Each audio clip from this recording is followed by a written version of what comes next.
So the video today will be an analysis on what is probably the most important distinction you'll find in the great cultural analyses.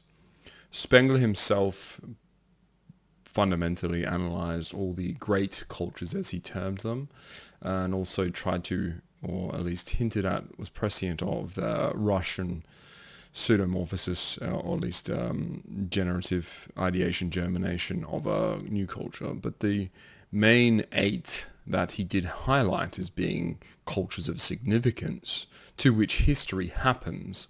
So not a zoological taxonomy or history accounting, but actual lived history only happens to high cultures. So in this video, I'll walk you through which high cultures he was referring to if you've not read Decline of the West, and then also imbue it with a distinct review or analysis or extrospection on the soul spirit and how there's always a dissevering of the soul in twain, basically, and betwixt them you have what is an eternal recurrence. So there's a clashing, a combat, and this verve is basically resonant throughout all the echoes of a historical soul. And so when we go into this analysis, we look at the totality of it from a Hegelian perspective. So it is the synthesizing of a thesis and antithesis a little bit, and how this duality can come into the end, into its own life feeling, and then from that arises out the culture and the civilization as it declines and decays. So I think fundamentally it'll be a lot of reading out excerpts from Spengler's works and then trying to relate them directly to the highlighted insights that I'll show you. And as far as I know, that no one else has actually grasped or at least designated these ideas before. So this maybe is new ground in general, but I think at least for me, is enlightening as to the soul spirit of all the great cultures across time. So speaking first here just in general on this principle, and then into the Faustian way of thinking, because as Faustians we can only really understand ourselves and others through our own prism, and that paradigm basically precludes us from embodying the soul spirit of other cultures. But as the Faustian man is the greatest in that historical context, we're able to at least adduce certain morphological you could say artifacts and imitations out of this. So Spengler goes on to say, classical expression in steady adherence to the near present and exclusion of the distant and future. Faustian in direction energy, which has an eye only for the most distant horizons. Chinese, in free hither and thither, wandering that nevertheless goes to the goal. Egyptian in the resolute march down the path once entered. Thus, the destiny idea manifests itself in every line of a life. With it alone do we become members of a particular culture, whose members are connected by a common world feeling and a common world form derived from it. A deep identity unites the awakening of the soul, its birth into clear existence in the name of a culture, with the sudden realization of distance and time. The birth of its outer world through the symbol of extension, and thenceforth this symbol is and remains the prime symbol of that life, imparting to its specific style and the historical form in which it progressively actualizes its inward possibilities. From the specific directedness is derived the specific prime symbol of extension, namely, for the classical worldview, the near, strictly limited, self-contained body; for the Western, infinitely wide and infinitely profound three-dimensional space; for the Arabian, the world as a cavern. And therewith an old philosophical problem dissolves into nothing. This prime form of the world is innate, insofar as it is an original possession of the soul of that culture, which is expressed by our life as a whole, and acquired insofar that every individual soul reenacts for itself that creative act, and unfolds in early childhood the symbol of depth to which its existence is predestined, as the emerging butterfly unfolds its wings. The first comprehension of depth is an act of birth, the spiritual complement of the bodily. In it, the culture is born out of its mother landscape, and the act is repeated by every one of its individual souls throughout its life course. So with this, he's basically announcing and providing us with the framework of what we could conceptualize as the prime symbol and the life feeling of each of these individual and unique cultures, and that is a requirement of it to be considered a high culture that does have this unique symbolism to it. And the biggest, I think, observation here is that with this dialectical treat that you're able to surmise, we witness first the birth and then lastly the annihilation. The organic process must deliver the conclusive outcome, the fulmination. You have to have the ashes both bearing out fruit and then burning down and off into the breeze. But with that is, and as it shows you the beauty of conception of life as it's lived impressively and most importantly in these high cultures. So it is this inner battle, the struggle, and then out of it we have this duality that arises, a dichotomy of the soul. This last part I'll make is just the introduction here to what will be the, hopefully, breadth of the video being directed toward all the 8 individual soul cultures in that way, with their own Weltanschauung, and how exactly we can think about this dualistic experience. Spengler goes on to say, and yet this Valhalla is something beyond all sensible actualities floating in remote, dim Faustian regions. Olympus rests on the homely Greek soil. The paradise of the fathers is a magic garden somewhere in the universe, but Valhalla is nowhere. Lost in the limitless, it appears with its inharmonious gods and heroes, the supreme symbol of solitude. Siegfried, Parzival, Tristan, Hamlet, Faust are the loneliest heroes in all of the cultures. Read the wondrous awakening of the inner life in Wolfram's Parzival. The longing for the woods, the mysterious compassion, the ineffable sense of forsakenness, it is all Faustian and only Faustian. Every one of us knows it. The motive returns with all its profundity in the Easter scene of Faust I. So in this, I think, specifically obviously highlighting the Faustian, the Gothic soul, which I think obviously is always going to be in primacy in any type of discussion that we have on this channel in particular. The Gothic soul experience is the be-all and end-all. It's the preeminent consideration, just because of that's who we are and what we consider to be worthy and worthwhile. Now, if we start to look at what are separate high cultures here, then we still can appreciate what are, I think, fundamentally, for a historical context, both interesting and profound, and it carries with it certain gravitas into which we can attach.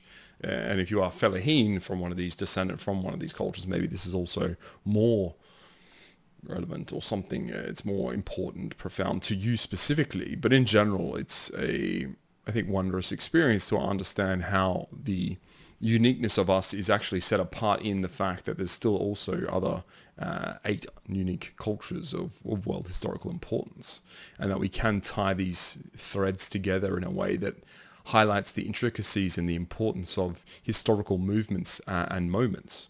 But starting with the Gothic world feeling, the soul, we have what is split into this, Spengler calls and terms them the knight and the Viking, but these are the symbol spirits of what has undergone in the internecine battle inside of our soul, that we have what is this need for infinite will to power, but how it's translated is directly into something like technics, and for us that technics highlights exactly the need we do have here of being able to embrace technology, but the way of living, and master it and master everything around it and concerned with it.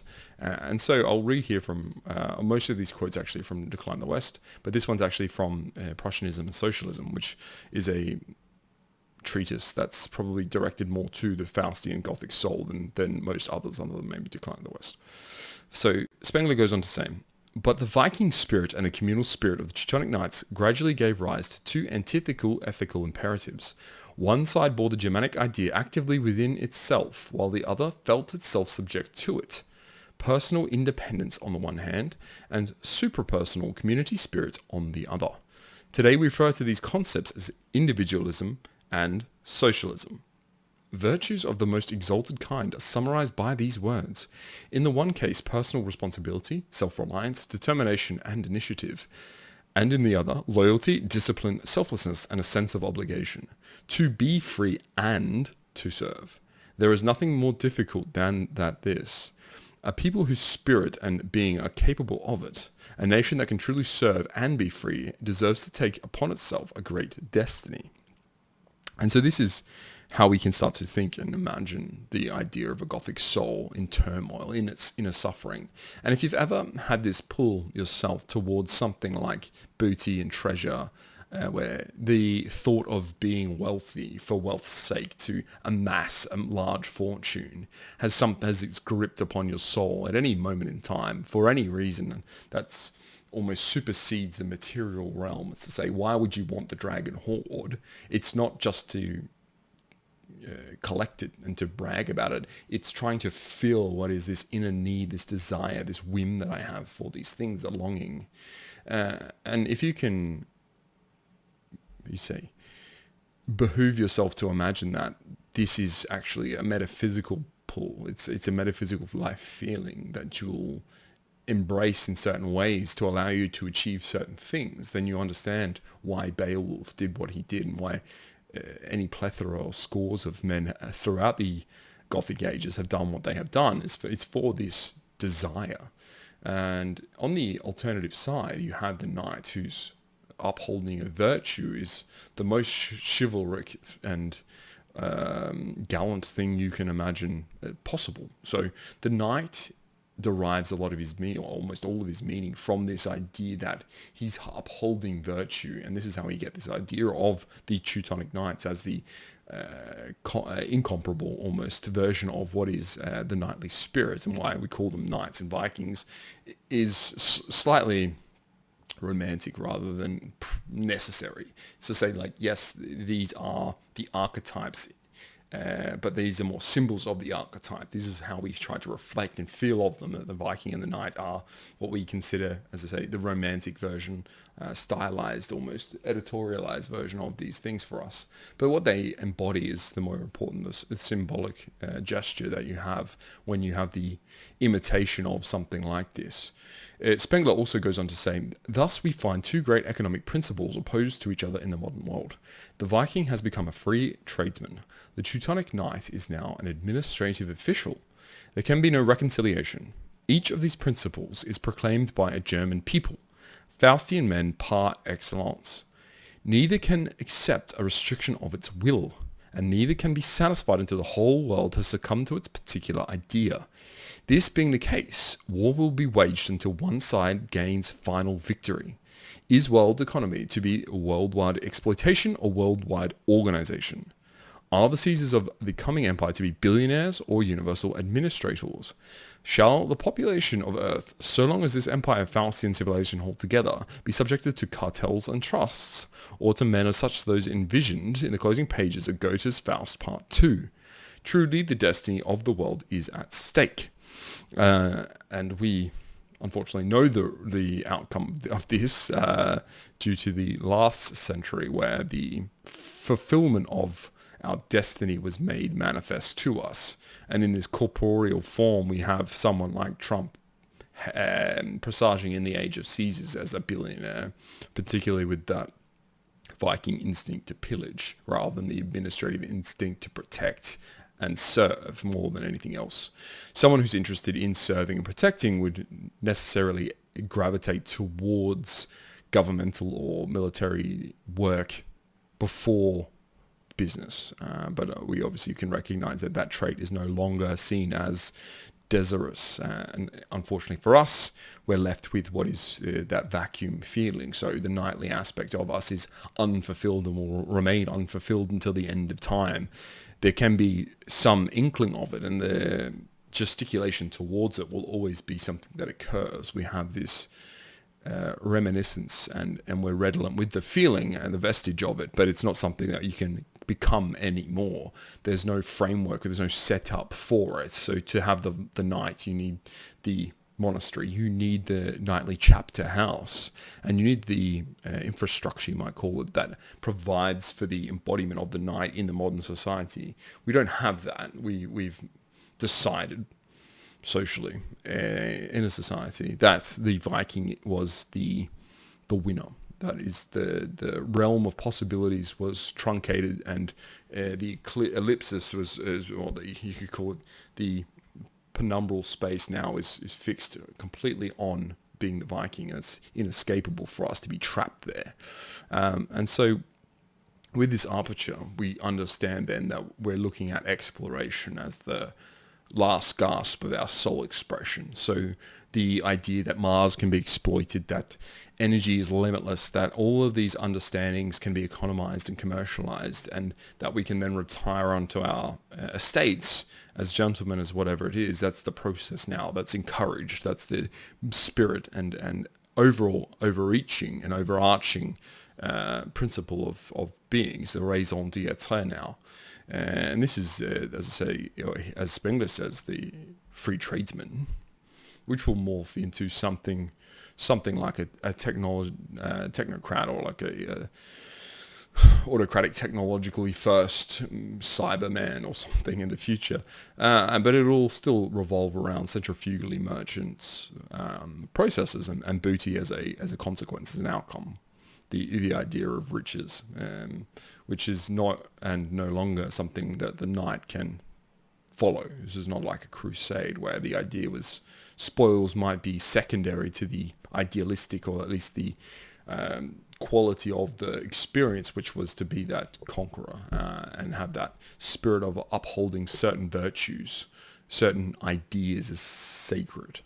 This is gone and lost. So this is what was sacrificed basically in the last century to the altar of destiny, and now we just have to live it. But this is also understood for us in this, I call it this synchronosis, but the symbiosis here. How do we come from having this knight and Viking form into in one last visage, and our mien is reflected in this and in us, and we have that idea that there's this inner spirit always revolving. And for us, the Valknut, which is this infinite will to power, how it is going to process what is through us out to Ragnarok, and that we understand that the idea and the formation of our tribe, and this is that Teutonic tribe in the Teutoburg forest, was born out of Odin's will. He was the first chieftain of that tribe and banded together this disparate, unruly mob of barbarian savages and said, this is now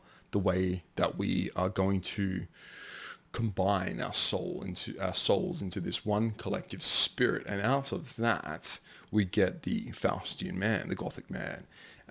And being able to embrace techniques, and the primary technique of all being written word, that Odin sacrificed himself for this to derive rune magic, sipping from Mimir's well and uncovering all these secrets. He's made that very first Faustian bargain on our behalf. He sacrificed all of our collective souls. You can think of a lot of these Christian teaching as Germanized or Germanicized Christianity, where we try to take the lessons we already knew intuitively as Germanics, blood and Gothic blood, into something where it was established as a systematized relationship to what they determined as the white Christ, or that God feeling. But when we return to this second religiousness that we will be going on in the next 200 years, is to say we understand now ourselves as the gods and how that actually works. It's not atheism. It's spirituality in that very raw atavistic sense. And overcoming that, once again, will be technique. It's how we employ the ideas behind living in that very mechanical way that we all hold sacred and dear. Moving to the classical man, the Apollonian man. So in Spengler's works, he's probably covered with the most aplomb the Faustian man, obviously, but the secondary and the still, I think, with as much acumen he is and perspicacity, he's able to cover the classical man. This is the Apollonian man. So what stems from Greece, ancient Greece, into the Roman Empire, basically is the analog that's drawn on the most for our own journey, you could call it.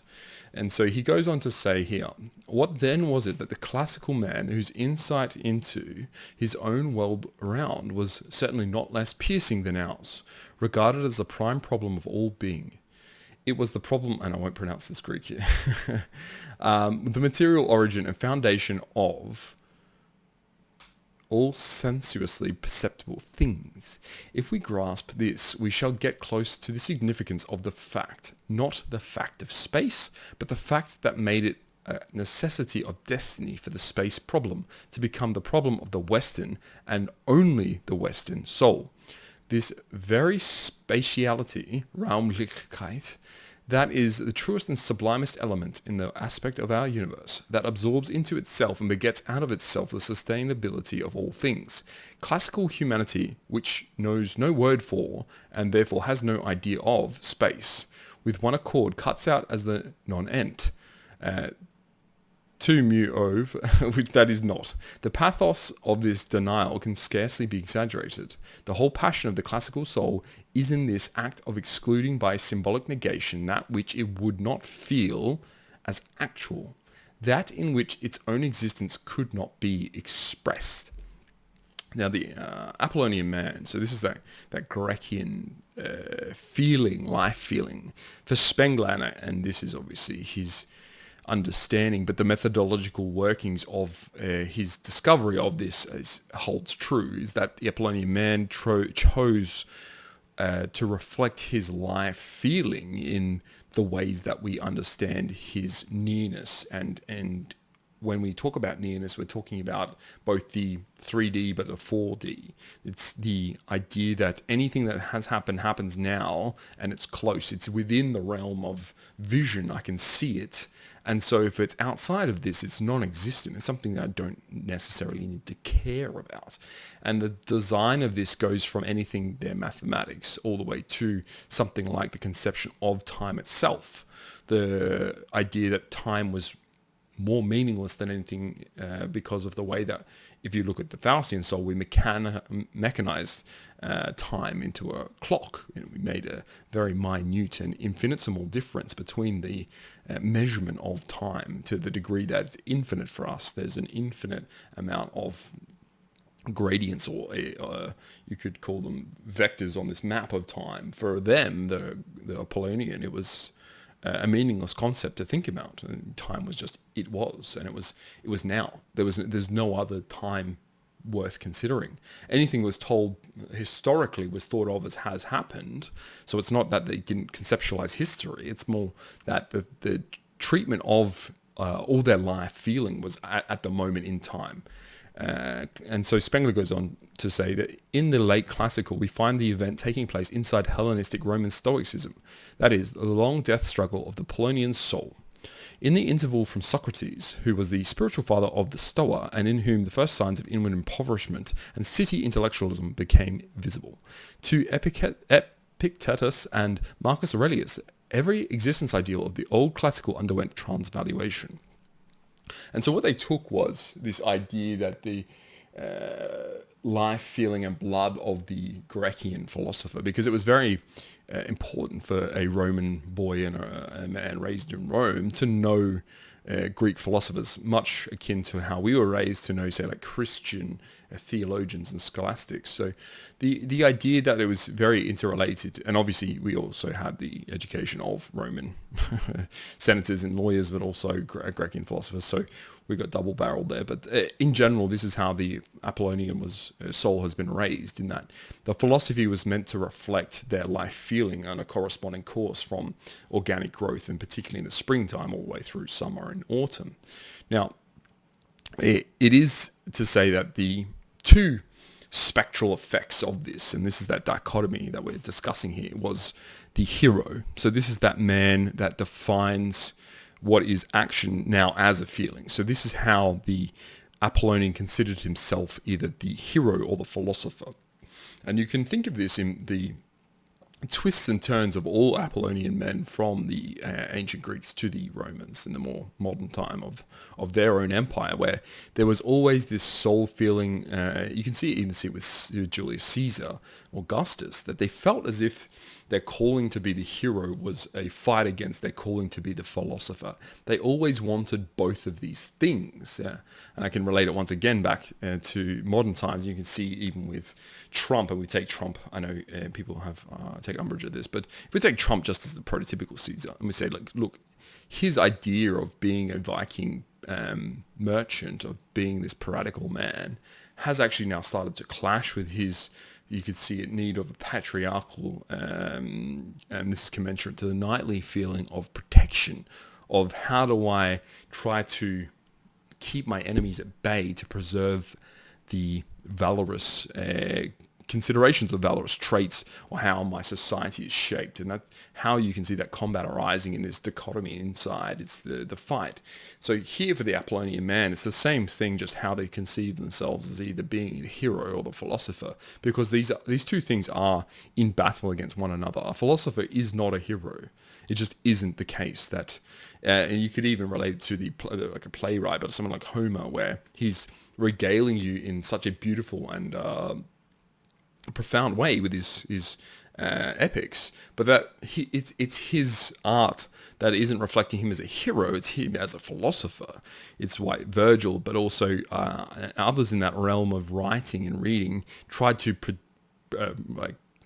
I would say formulate their works in such a way that they become philosophers. But they obviously had the hero instinct, or the desire of heroes, because that's what they wrote about, and they understood the appeal of that. And it goes the other way, that most of the heroes of the Apollonian times also tried to think of themselves as philosopher kings or philosopher warlords. And this even starts with someone like Alexander, who was, you could say, raised in that way by philosophers in his castle, or whatever you would have called it back then. Whatever Macedonian large columns. But in general, this is how we can start to think of these traits, is how they revealed themselves to us.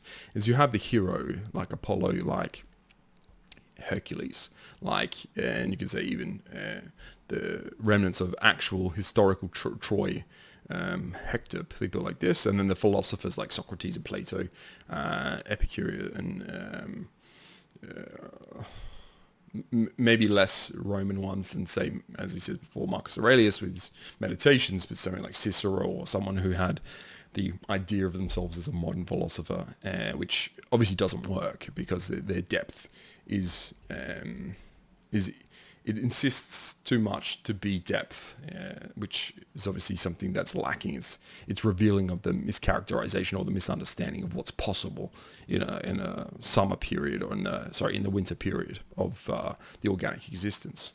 And this once again reconciles itself into, or at least the combat synchronizes and synergizes into what is this near present and the self-contained. You can see that there's this idea of everything that's related to Greece and then Rome, that it's contained in a sphere that is Greece and then Rome. There is nowhere else in the world. There's nowhere else considered. It's nowhere else to be bothered with. They are the be-all and end-all. And it's at that day and that age in which is important to them. Their idea of history was only the each present stage to the present stage. There wasn't the idea that it had to be more than that, and that is contained within itself. I don't need to predict the future. I only need the past to reflect the present, and this is how that Apollonian soul has and went through its divine recourse from hero to philosopher and then back to hero. In the end, obviously, you can see the triumphant hero overcoming the philosopher, and with that, Augustus reigning much more as a hero than he was a philosopher, and more effectively too were the Caesars beyond him who were more hero than philosopher, because there was less effect for those men like Marcus Aurelius than there were for the ones who took more charge and were less circumspect about their situation. I think lastly then, with the classical, we can think of a lot of the terminology we use, and particularly the ego, but things like this, where there is the idea of soma and the body, and this is particularly in the Grecian philosophical language around that the inner development is lacking because there's no need for the ability to transcend who we are. We are that in the time that we are, as much as that sounds like a tautology. And so we have how they describe themselves and what the progress they make is basically all enclosed upon themselves in the same period of time. The next one is the Magian. This is probably the third in terms of importance, or at least the body of material provided by us, provided by Spengler to us in the book To Collide of the West. So the way you can think about the Magian spirit was out of the ashes, or at least out of the declination of the Apollonian soul. So as you can probably imagine, Jesus being born in the Roman Empire and giving rise to and birth of basically the precipitation of at least the Magian soul in that way is that the offshoot of Judaism and then Christianity and then sequentially into Mohammedanism is that you get the both seed and the germination, flourishment of a very distinct and salient life feeling. And so Spengler provides us with some context in saying that in the time of Augustus, in the countries between the Nile and the Tigris, the Black Sea and South Arabia, there appears, aloof but able to speak to us through forms borrowed, adopted and inherited, the Magian soul of the Arabian culture with its algebra, astrology and alchemy, its mosaics and arabesques, its caliphate and its mosques, and the sacraments and scriptures of the Persian, Jewish, Christian, post-classical and Manichaean religions. This Magian soul image received its rigorously scientific completion in the schools of Baghdad and Basra. Al-Farabi and Al-Kindi dealt thoroughly with the problems of this Magian psychology, which to us are tangled and largely inaccessible. And we must by no means underrate its influence upon the young and wholly abstract soul theory, as distinct from the ego feeling of the West. So with this, he highlights, I think, the most important point, which is that there's a very clear differentiation between the soul spirits in the same exact region they're born out of and go into.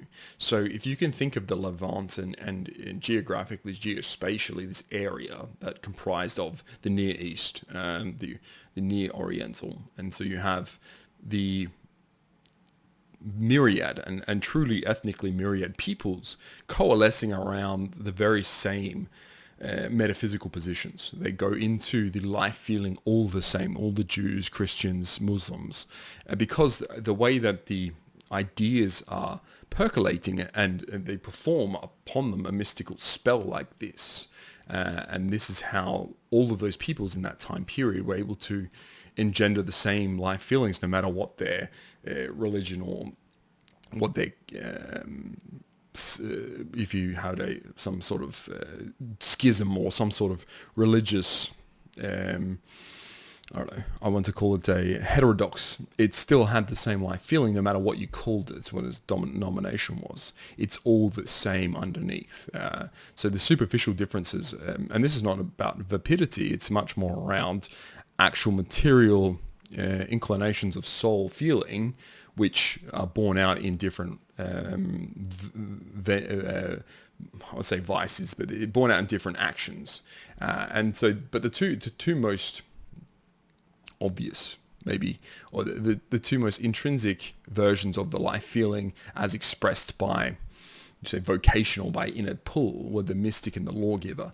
Now, with the Viking and the knight, you had what is this Faustian soul element that was shorn in two and irreducibly. The mystic and the lawgiver are less combative, and it's more exclusive. So I feel as if I could be a Viking or a knight daily. And so there's an oscillation for me between these two things, and this paralepticon, or the idea that there's a in my life at least a trajectory upon which I ping pong from both of these things, is different to the Magian feeling, where it's so significantly singular that you're either mystic or a lawgiver. Because of the way that the Magian soul operates, is you occupy this place in the cavern, in this cave, which is basically how they've denominated the world around them. And so you have a place in this cave, and you occupy it to the degree that you're now seen as being part of the cave, and it's you're almost immovable. It is this, you become an appendix, but an affixed appendix to the actual cave itself. You become a part of it. And this is how they start to define themselves in relation to their particularly spirituality. Spengler goes on further into Climb of the West to say, it must not be forgotten that the Arabian culture is the culture of the established revelation religions, all of which assume a dualistic soul image. The Kabbalah and the part played by Jewish philosophers in the so-called medieval philosophy, i.e. late Arabian followed by early Gothic, is well known, but I will only refer here to the remarkable and little appreciated Spinoza. Child of the ghetto, he is, with his contemporary Shirazi, the last belated representative of the Magian, a stranger in the form world of the Faustian feeling. As a prudent pupil of the Baroque, he contrived to clothe his system in the colours of Western thought, but at the bottom he stands entirely under the aspects of the Arabian dualism of two soul substances. And this is the true and inward reason why he lacked the forced concept of Galileo and Descartes. This concept is the center of gravity of a dynamic universe, and ipso facto is alien to the Magian world feeling. There is no link between the idea of the philosopher's stone, which is implicit in Spinoza's idea of deity as causa sui, and the causal necessity of our nature picture. Consequently, his determinism is precisely that which the orthodox wisdom of Baghdad had maintained. Kismet. It was there that the home of more geometrical method was to be looked for. It is common to the Talmud and the Zend Avesta and the Arabian Kalam, but its appearance in Spinoza's ethics is a grotesque freak in our own philosophy. And I also got this feeling when I was reading Spinoza when I was much younger, because it did not sit right with how it was supposed to make you feel, particularly in its relationship to God. Spinoza was a deist or a Gnostic, and it shows that his understanding, though, of his soul feeling in connection with particularly Western philosophy was incoherent. And so when you have this inability to describe a feeling using language because it's misattributed, it's not designed for the purpose that you're trying to employ it for, then it leaves you with a very sour, bitter taste. And for me, it was one of the reasons that I detested Spinoza. I still do, but for reasons that were inexplicable to me until I read Spengler and understood completely now that he was not speaking to me, and I had no way of actually understanding what he was trying to tell me. His methodology was very simple, and the language he used, you can, I guess, superficially understand, but in general was very difficult to pass any true meaning out of it. And this is why, because he had a Magian life feeling. This also goes into early Christian scholars, and particularly this is something that Christians, modern Christians, or right-wing evangelists, or whoever it is, don't appreciate enough, and they're ignorant of, is that these men wrote scholastic, and you could say the Bible, but also any romantic notions of Christianity, early Christianity, out of this Magian feeling. These aren't Faustian feelings. And so when you read these things and you impute certain meaning towards them, or you try to transvalue them, it becomes farcical. You're performing what is a nonsensical task just to be able to reconcile what is your religion. You say, look, I'm an Orthodox, I'm a Catholic, I'm one of these very old schools of thought of religion. And it's silly, it's meaningless. You're not Byzantine. You're not from the Levant. You don't have the conceptualization of what these things mean to those people who were feeling these things, this Magian life feeling coursing through their veins, pulling them in this direction. It's impossible for you. So it just becomes very silly in a gamified or a gammon way. Now, the relating this back to the Magian feeling with the mystic and the lawgiver. So how the mystics, and we see them today as a vestige, the Fellahin mystics, representing what, as I said before, these old school religions. You can see how they dress and their gestures and the way that they totemesque perform themselves into what is this idea of a relation to God, and particularly in that Magian way of dealing with life. If you were to be constrained and confined and ensconced by a cavern in a cave, you had to be religious in this way. How would you do it? And then on top, or at least adjacent to this, is the lawgiver. So this is what you think of your sultans, and how they actually considered themselves to be able to operate within a realms of possibilities. It completely dissevered from each other in terms of the idea that you have a spiritual side and a lived side. They're only in concert with each other when one is given to you by someone else. And so this is why you have what is Nietzschean-wise you could call the slave ethics, or the slave personality predominate in Magian society. So in Judaism and Christianity and Muslims, they all need to be told at any point in time how to think and how to feel and what to do. The mystic will tell you spiritually, and the lawgiver will tell you in material terms. And this is how we can see and we witness what is the birth of these cultures, in that way that they've been able to amass large swathes of land and you could say ingratiate, or at least have what are alien or foreign entities become notionally at least submerged into the whole. How do you have almost every single Arabian, or you could say Fellahin Magian society comprised of multi-ethnic enclaves? This is because you have the Magian life feeling capable of reconciling itself with feeling like a slave without feeling like without pretending as if they are a slave.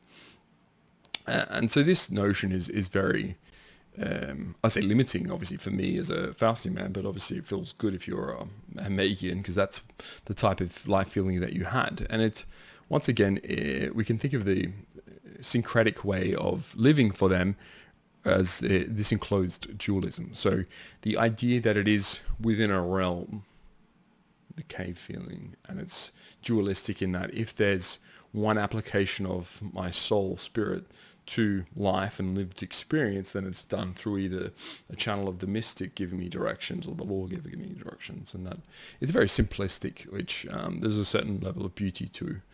And this is why we do get a plethora of, say, saintly figures out of these religions, is because they idealize what are the versions of these as archetypes. And so the emirates and the sultans and the viziers and all of these people giving laws, and then on the other side you have the popes, you have the I don't know what the high level of Jewish scholar is called, but the imams in Muslim and things like this. This is because you have this idea that there's a hierarchical existence to the mystic and spiritual realm, that the one conduit is the person above you who can then feed to you this idea. And then obviously on the alternative hand here, you have the lawgiver. The next high culture is the Egyptian one. So this is a more fascinating, albeit less documented to a certain degree than the Magian one, but Spengler does go on to give us quite a deep description on these things, and so I'll just read from you quickly here. That which is expressed by the soul of the West in its extraordinary wealth of media, words, tones, colours, pictorial perspectives, philosophical systems, legends, the spaciousness of Gothic cathedrals, and the formulae of functions, namely its world feeling, is expressed by the soul of old Egypt, which was remote from all ambitions towards theory and literariness, almost exclusively by the immediate language of stone. Instead of spinning world subtleties around its form of extension, its space, and its time, instead of forming hypotheses and number systems and dogmas, is set up in huge symbols in the landscape of the Nile in all silence. Stone is the great emblem of the timeless become. Space and death seem bound up in it. Men have built for the dead, says Bachofen in his autobiography. before they have built for the living, and even as a perishable wooden structure suffices for the span of a time that is given to the living, so the housing of the dead forever demands the solid stone of the earth. The oldest cult is associated with the stone that marks the place of burial. The oldest temple building with the tomb structure, the origins of art and decoration with its grave ornament. Symbol has created itself in the graves. That which is thought and felt and silently prayed at the graveside can be expressed by no word, but only hinted by the boding symbol that stands in unchanging grave repose. The dead strive no more. They are no more time, but only space. Something that stays, if indeed it stays at all, but does not ripen towards a future, and hence it is stone, the abiding stone. That expresses how the dead is mirrored in the waking consciousness of the living. So, albeit very poetic way of stating what I think is one of the most intriguing life cultures. You can get the, hopefully, impression, or you can at least fathom the depth to which it was important for them. And if anyone has seen the pyramids, if just in a picture or in real life, you can kind of grasp what is the reality of something that's meant to be permanent. It has in it this embodiment of an eternity. Now, the idea that it's timeless is because it's so demanding of the space that it has to be. It's almost not even in consideration of time. And so what we think about when you're so spatially formulaic, and this isn't like the Grecian or Apollonian where it's the now, that's still time. They still had considerations for time. The time frame that they considered just important or for any worthwhile at all was the now. Whereas if you see with the Egyptians, obviously this is not the case. So with a little bit more here, Spengler goes on to say, the Egyptian's existence is that of the traveller who follows one unchanging direction, and the whole form language of his culture is a translation into the sensible of this one theme. And as we have taken endless space as the prime symbol of the North, and body as that of the classical, so we may take the word way as the most intelligibly expressing that of the Egyptians.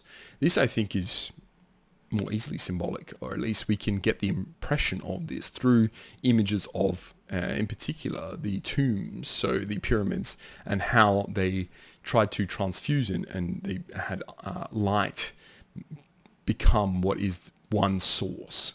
So when you have a corridor and you build it in such a way that there are no windows, there are no other entries, you can even see this in I think a good piece of popular media like The Mummy with Brendan Fraser, is that the idea that it's a suffocating realm where it's a labyrinth more than a maze. So once you've gone into the center, that's the forever, it takes away the time aspect of it. This is why mummies in particular seem so foreign to us as a concept of the Faustian man likes to burn his ships, because obviously you go off to Valhalla and this continues through to something like cremation, for instance, or likes to bury the dead in hopes that there's been a resurrection, and this is another act of infinite will to power, is that I can then bring back the dead. This is why necromancy is such an interesting concept. But in general, the thematic space here of the old Egyptian, was that there was a timelessness to it. So once you're a pharaoh forever. And this also goes into the high priest, if you are just the high priest in the space you're occupying. So you have this idea of total domination and total ritualization. These two elements basically correspond to what is the dichotomy of the Egyptian soul.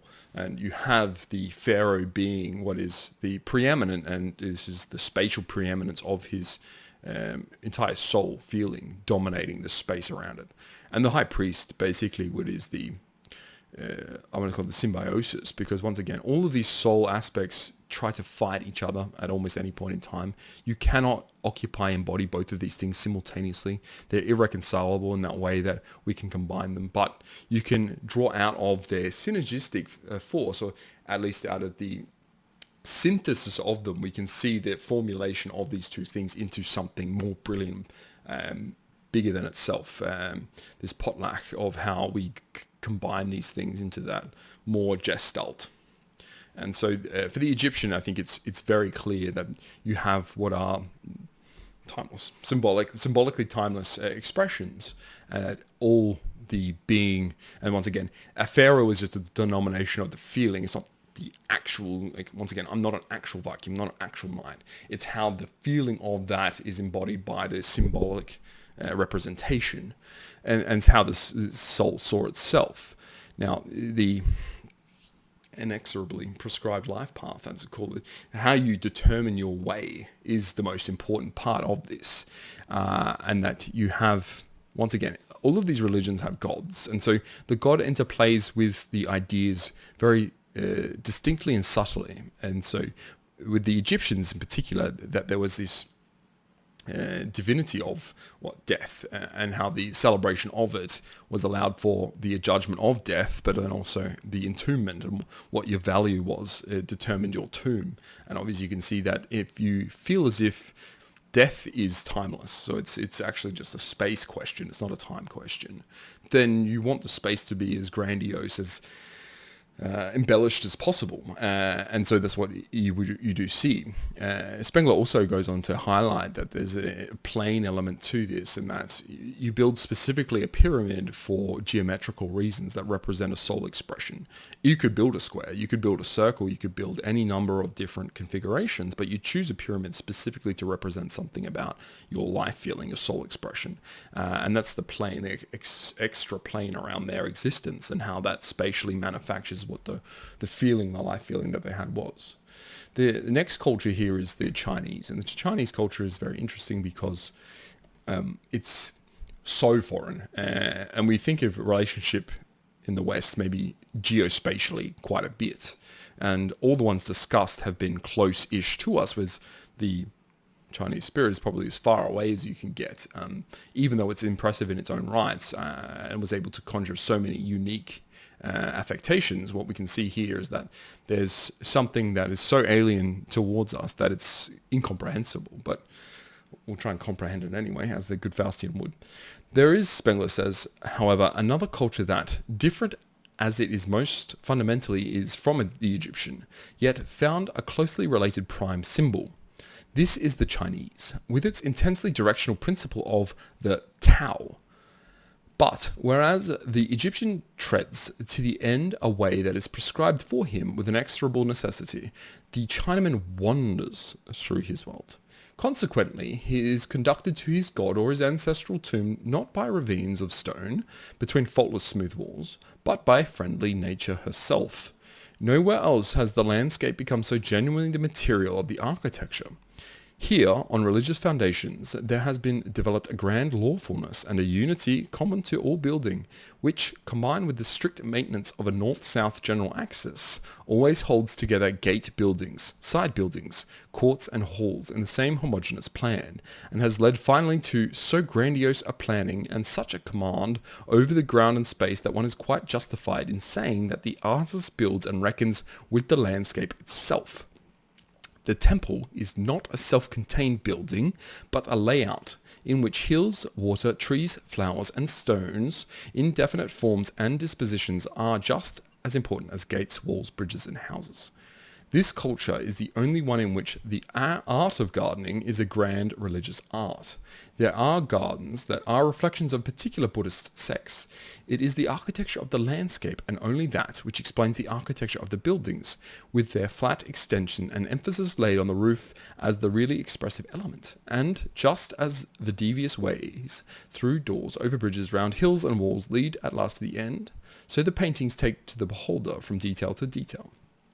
And so I think this can be shown in many facets of Chinese history, and the amount of prestigious and sacred gardens and even the ones the English destroyed in 1869 or whatever, is to say that because they have such a legacy of this, it's so embodied in who they are, that even in their fellahin state, it was a resounding and residual knowledge to them that they had to create this symbiosis with nature, and how she was basically interacting with their soul spirit in that way. And you can see this from all those ancient Chinese gardens, and how they've managed to manipulate them in ways that seems very organic. It's so impressive, and the flawlessness is obviously that one aspect that takes us away from ourselves almost. It's the appreciation of art and art in that very high sense. This goes into the Chinese soul feeling, which, as he said, he calls Tao. And this is a multifarious word. I don't speak Chinese, so you'll have to rely on my research here. But it basically has meanings like way, path, road, and sometimes doctrine or principle. So it's kind of this lived, and Chinese are very fond of this, complexity around a certain word has so many connotations that it allows you to embody within yourself the meaning directly, and this is semiotically. How do you feel about language? Well, the Chinese use language even more impactfully and profoundly than we do in the West, and it's such an important legacy for them to construct these complex symbols that it's an art form once again in itself. Which is interesting because obviously in the Faustian and Gothic soul we have language as an expression, and poetry in particular. Someone like Shakespeare, for instance, could never have been Chinese, even though just Chinese have such high levels of value in written word that Shakespeare was still able to produce what is the most preeminent work of written word in all of recorded history. And out of the Chinese soul, you get these two elements. You get the Mandarin, who is a bureaucrat in many ways, and the sage, who was sort of seen as obviously a wise man, and particularly spiritually, you have the distinct differentiation here. In the Faustian soul expression, there is still the divinity or the call to certain aspects of soul expression, but also in the divine soul expression. So a Viking has his own gods and a knight has his own gods in ways that are similar, and particularly if you think of Tyr and you think of Thor and Odin, all these gods have elements into them of both the knightly and Viking aspects. So this is still true for something like the Chinese soul, even though Confucianism obviously started to dominate what was their Weltanschauung.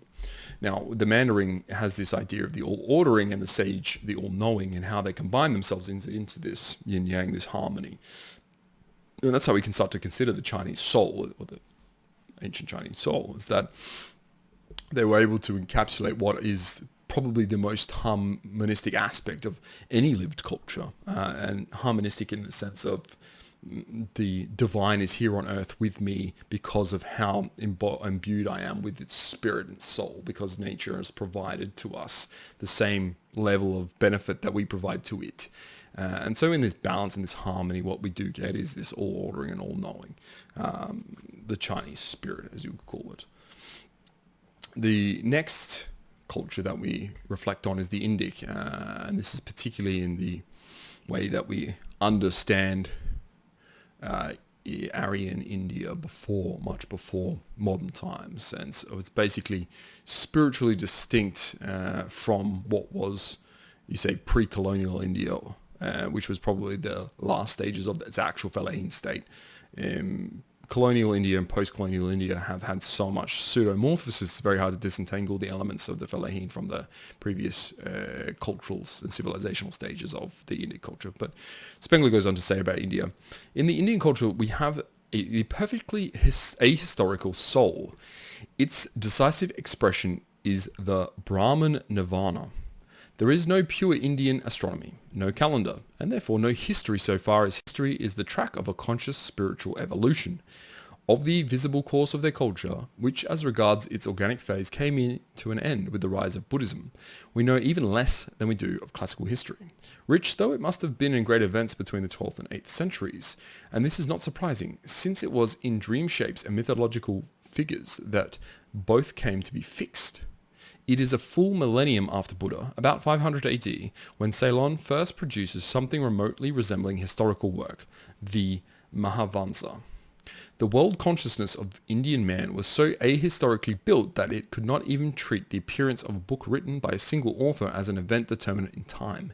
Instead of an organic series of writings by specific persons, there came into being gradually a vague mass of texts, into which everyone inserted what he pleased, and notions such as those of intellectual individualism, intellectual evolution, intellectual epochs played no part in the matter. It is in this anonymous form that we possess the Indian philosophy.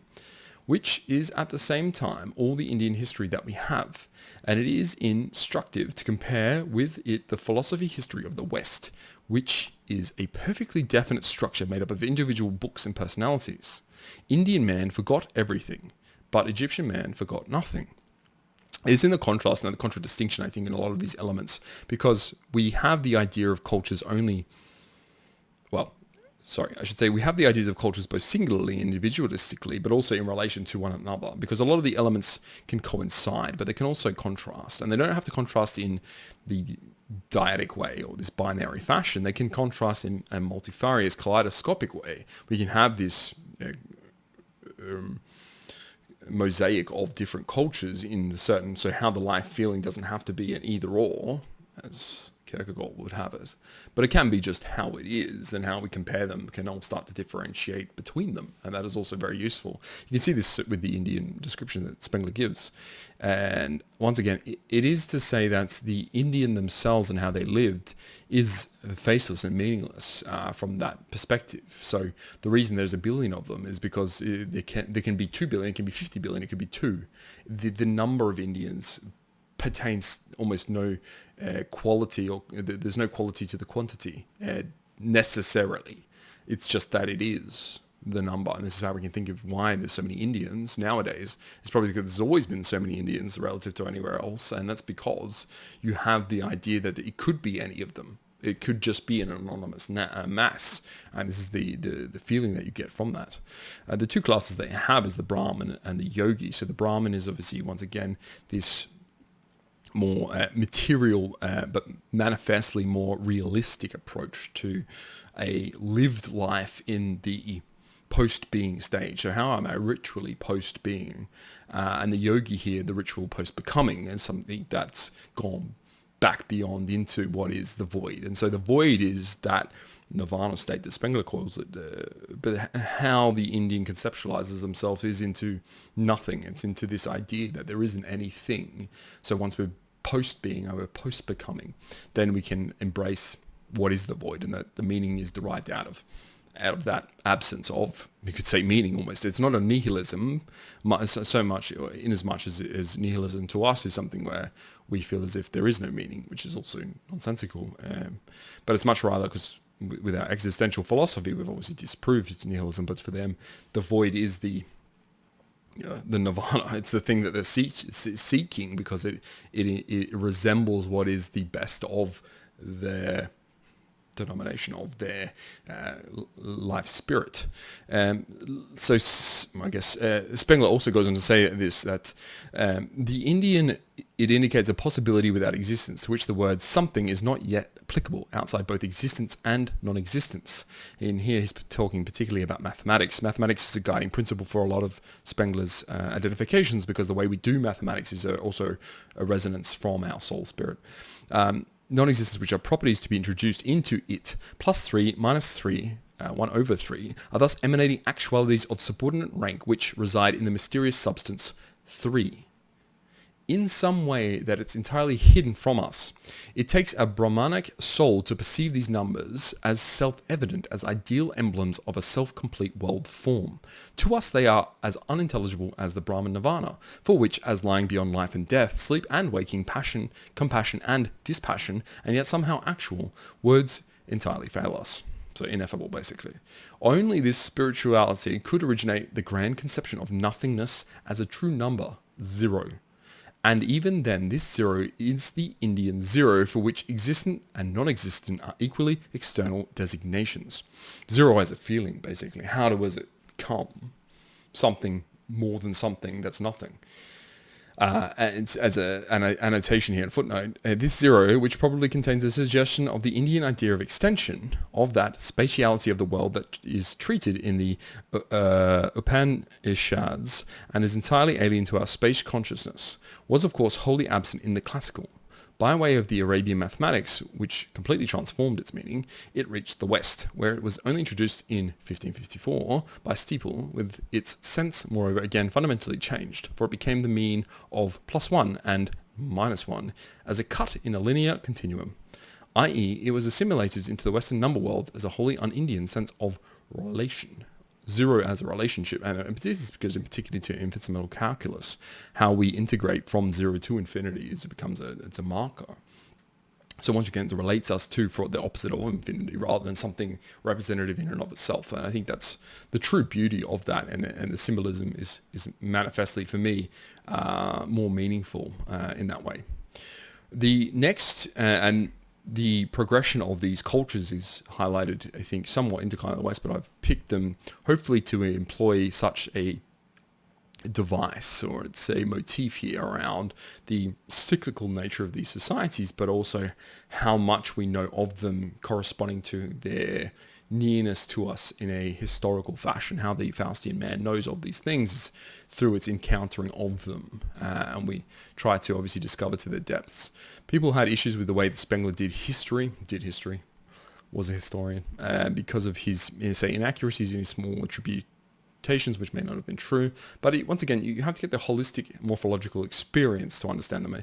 The names being different, or the dates being different, these are very meaningless and unimportant peculiarities almost. It takes a real weird pedant to care about that rather than as I said before, the morphological form of this. So we're looking at Mesoamerican here, and this was treated very, I would say, dilettantish by Spengler, but that was because the resources available to him were sparse and very difficult to come by. We have somewhat more knowledge now around Mesoamerican culture, and this is the Mayans, the Incans, and the Aztecs.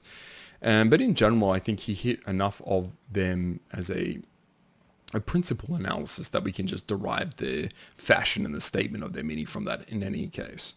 Spengler says, the end of this period was marked by great revolution, and with it the definitive intervention of the Roman Nahua powers in the Maya affair.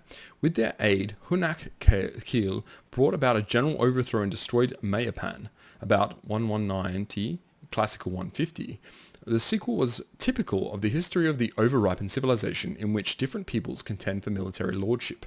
The great Maya cities sink into the same bland contentment as Roman Athens and Alexandria, but out on the horizon of the Nahua lands was developing the last of these people, the Aztecs. Young, vigorous, barbaric, and filled with an insatiable will to power.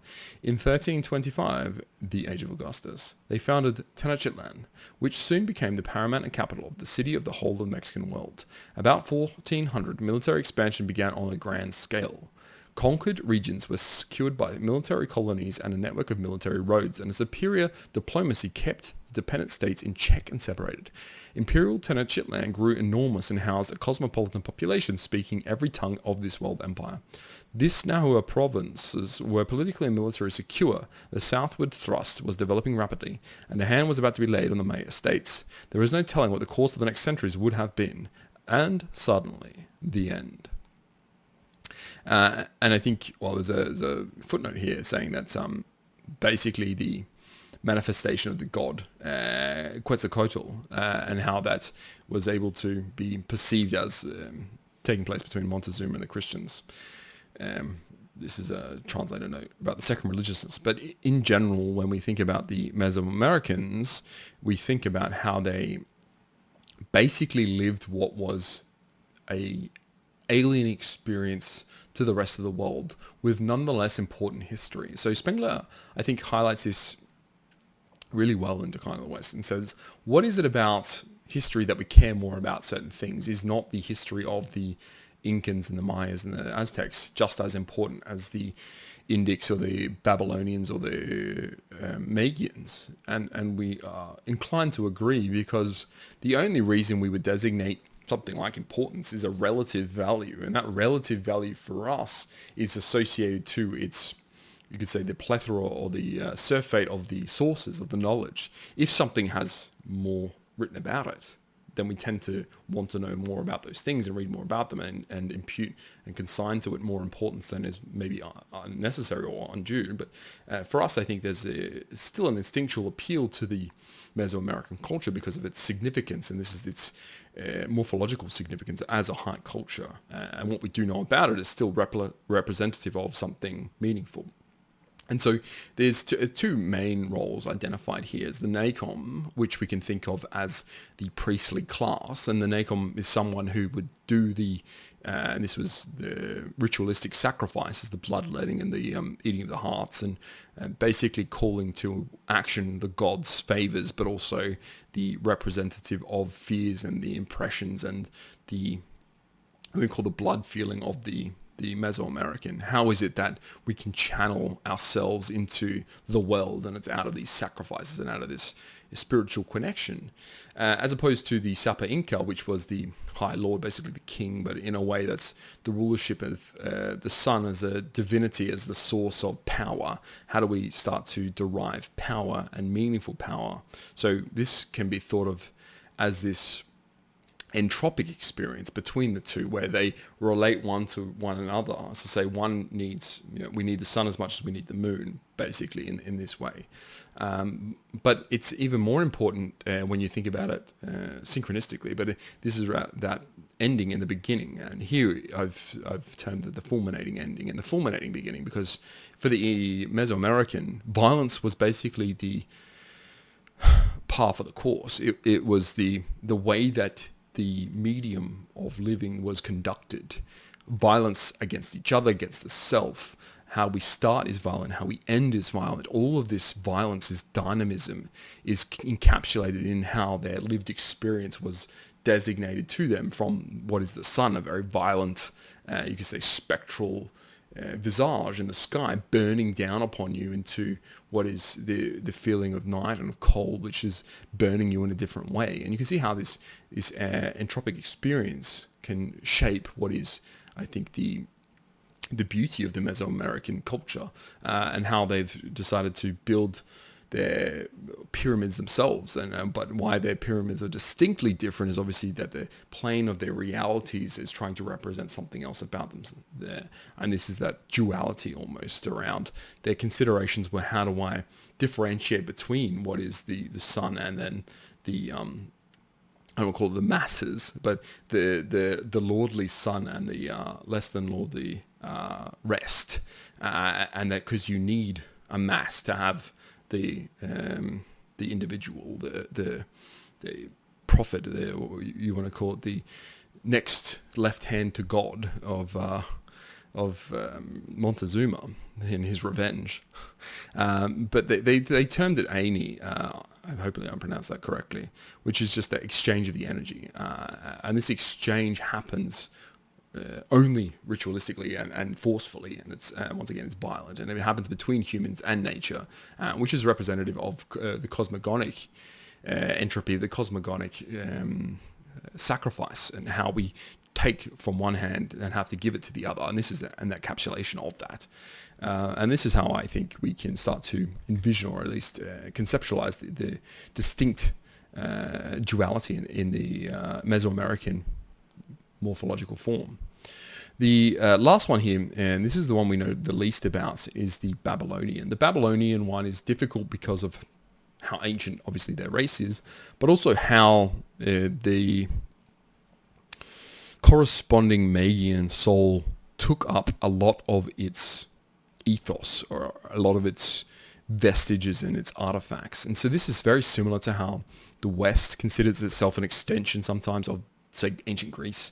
We go like, no, look, I read Plato, I read Homer, I read Socrates, I read Aristotle, and I feel as if they're still speaking the same thoughts and experiences to me. And so we're the West, and because Greece is in Europe, and because Italy or Rome was in Europe, somehow this European translation is kept across time cogent and cognizant.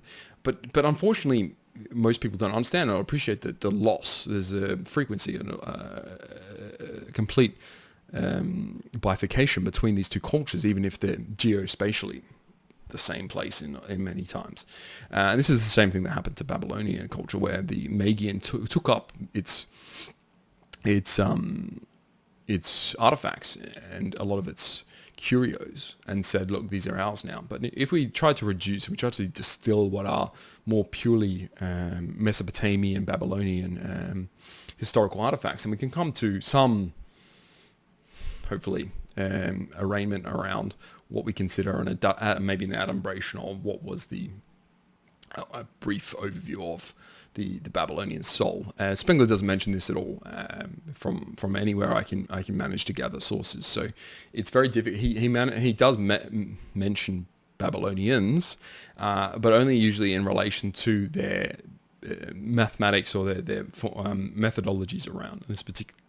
This is particularly on their elliptical coordination system and how they look at cosmology, because they were obviously very intuitive race where they like to look at the stars into the sky and how that was basically their way of communing with the spirits, with divinity. We can think of the astronomy then particularly as, and Spengler terms it, the penetration of endless starry space. Once you build what are telescopes, you can start to define and categorize actual spectral, like not eidolon, but actual bodies, celestial bodies. So you say, like, that's a planet, that's a sun, that's a gas giant, etc. When you're a primitive, scientifically, say,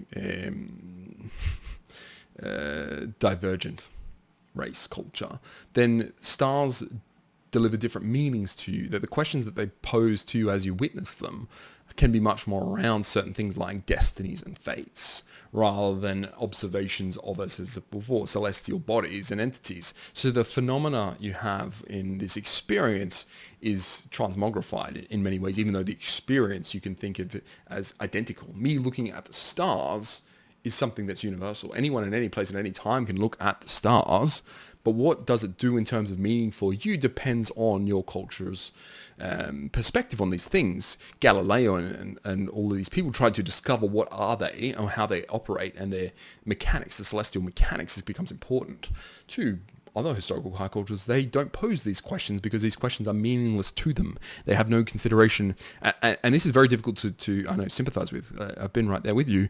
But they just don't care in that way. They just don't want to know the same things that we want to know in the same ways. These aren't questions that they pose because they don't necessarily want to beget an answer reflecting the question. It's just meaningless to them to pose these questions like this. So this is how you can think of the Babylonians and how they think of themselves. And in general, you have this very, I think, cosmic duality. It's the prophet and the implementer. Both of these are reflective of this cosmogonic space, and the way that we interpret their relationship can be synergized into an infinite cosmic order, because the way that they anticipated things had to fit into what is they considered the orderliness of it. And because they considered the cosmic, their place in the cosmic order is something singularly. So you could say here, you could see in this diagram, at least the Earth, and how it's placed in layers and it's hierarchical. Once again, it's another pyramid, it's a ziggurat. And the ziggurat reflects how we can conceptualize their own understanding of their layers and the planes and the dimensions of their own spaces. But this happens also because a prophet gives you signs and signals and divines certain, clairvoyant tasks or fates. Whereas the implementer is someone who's in touch with putting together the order of the things in the way that it has to be done, thinking that there's not just a puzzle to be randomly put together, that at the end it has its order, because each puzzle piece has to be done specifically and particularly in its order, because the shape and the morphological form that it takes is important to have the progress be reflective of an order that is necessarily divined. And so you can see how this is much more synchronous than the other ones, but also combats. I don't want, and you can think of this maybe as maybe this is a bit banal, but I'm a thinker or a doer. Some people are better thinkers, some people are better doers. I wish I was a doer when I was a thinker, and sometimes vice versa. So this is that same kind of duality, an anachronism here. I would say maybe more. There's an antagonism here. The prophet and the implementer probably disagreed many certain times with each other because of the methodological forms in which they both think is optimized. It works in that way. And so you can think, once again, in Spengler's observations here on elliptical coordination systems, but also time, the sundials and things like this, they still have this concept of this because there has to be the order to it. It has to take a certain pathway. And so That's also what goes into there when they formed their empire. It was correspondent to just the Near East, because that is the centralized figure of the earth in their way. How they understood their plane of reality was centralized and encapsulated by it. So I'll leave you with what is a quote from the Bible here, which is, "We applied healing to Babylon, but she was not healed. Forsake her and let us each go to his own country. For her judgment has reached to heaven and towers up to the very skies."